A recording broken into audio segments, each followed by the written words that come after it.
That is why scientists have chosen to keep the mound sealed, focusing instead on non-invasive exploration. For decades they have swept the area with instruments that can probe the Earth without disturbing it.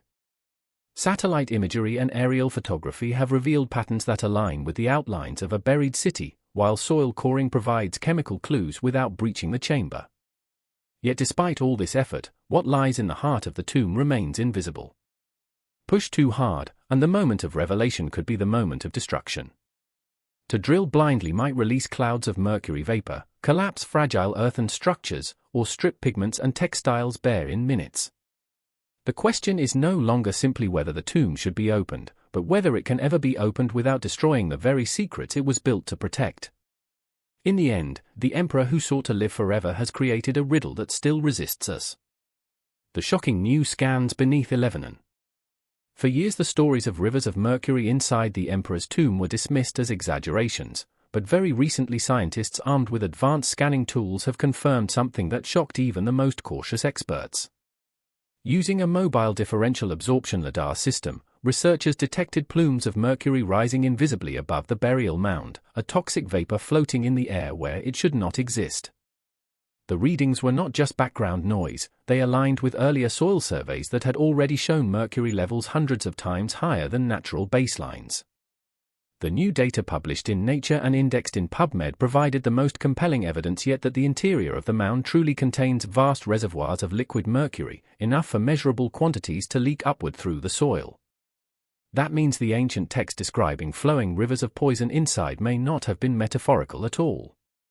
It was describing a real, engineered feature, and the scale of contamination is so large that scientists now warn the chamber could release a deadly atmosphere the moment it is breached.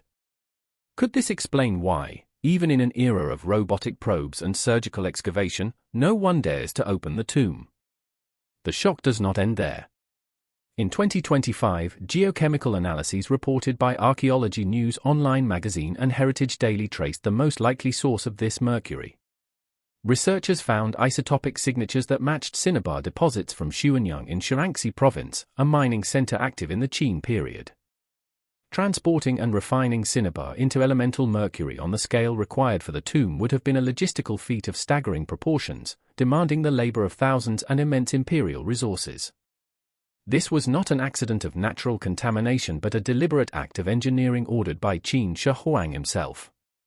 The implication is chilling. The emperor's obsession with immortality was so extreme that he poured extraordinary amounts of poison into his burial chamber, perhaps believing mercury had life-giving or protective properties. If the isotopic analyses are correct, the tomb may contain tens of tons of liquid mercury sealed underground, creating not just an archaeological treasure but also a toxic hazard waiting to be released. At the same time, another line of research has provided more concrete dimensions for what might be hidden inside. In 2024, scientists using ground-penetrating radar and gravimetric surveys reconstructed models of the central complex.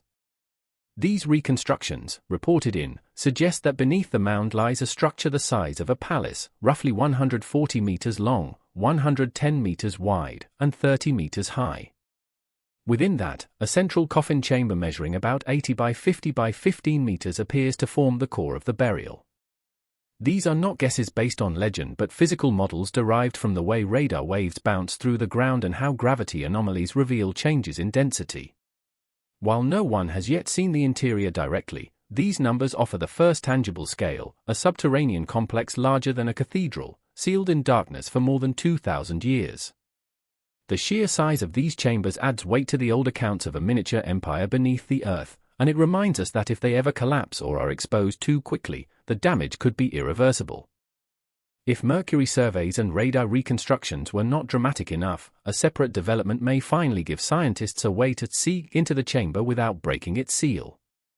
Chinese research teams have been advancing the use of cosmic ray muon radiography, a method that harnesses subatomic particles constantly raining down from the atmosphere. These muons can penetrate deep into solid material, and by placing detectors around a structure, scientists can measure how many particles make it through different sections. Areas of lower density, such as hidden chambers or tunnels, allow more muons to pass, while solid rock or earth blocks them. Simulations published in the Journal of Physics from the Chinese Physical Society and in MDPI show that muon tomography could map the voids inside the Emperor's Mound with an error margin of only a few %. Field deployments at other imperial tombs have already demonstrated that the technique is viable, and if scaled up, it could allow archaeologists to create a three-dimensional image of the chamber without lifting a single brick. The promise of muon imaging is extraordinary because it overcomes one of the greatest barriers in archaeology, the trade-off between knowledge and destruction. Every invasive method, from drilling to coring, risks damaging the sealed environment, releasing toxins, or accelerating decay. Non-invasive geophysics offers hints but lacks resolution. Muon tomography sits in between, providing structural detail without penetration. If successful, it could reveal the exact arrangement of halls, walls, and possibly even large artifacts within the chamber, all while keeping the tomb sealed. Yet here too lies a hook. Even if we can map the interior, should we? If the scans confirm massive quantities of mercury and fragile structures, does that make the temptation to open the tomb stronger, or does it reinforce the argument that doing so would be suicidal for both people and artifacts? It is worth pausing on the implications of the mercury data. The plumes detected above the mound are not theoretical, they are measurable in the open air. This means that after more than 2,000 years, the tomb is still slowly leaking poison through the soil. If disturbed improperly, the rate of release could multiply. Mercury vapor is highly toxic to human health, attacking the nervous system and lungs. Even at low concentrations it can cause lasting damage, and at higher concentrations it can be lethal. For fragile artifacts, a sudden shift in temperature and gas exchange could trigger chemical reactions that destroy pigments, metals, and organic remains. What this means in practice is that scientists cannot simply walk into the chamber wearing protective suits. The act of breaking the seal could itself annihilate what they are trying to preserve. Meanwhile, the sourcing of cinnabar from distant mines is more than just a technical detail. It demonstrates how far Qin Shi Huang was willing to go in pursuit of his afterlife vision. Transporting heavy cinnabar ore over long distances, refining it into liquid mercury, and then channeling it into elaborate underground rivers was a massive engineering project in itself. This is a reminder that the tomb was not a hurried burial but a 40-year effort that consumed resources on a national scale. Every drop of mercury was deliberately placed there, and every plume now escaping into the modern air is a message from that ancient obsession. The Emperor's desire to control death created one of the most hazardous archaeological sites on Earth, and ironically, his dream of immortality may now prevent anyone from ever entering his grave. The radar and gravimetry results add yet another layer of awe and unease. The numbers 140 by 110 by 30 meters for the palace-like structure, and 80 by 50 by 15 meters for the coffin chamber are so immense that they confirm we are dealing with something unlike any other tomb in the world. For comparison, the main burial chamber is larger than many modern sports halls. Such scale makes it plausible that the chamber contains complex reconstructions of a city, with halls, walls, and symbolic rivers and mountains, just as ancient texts claimed.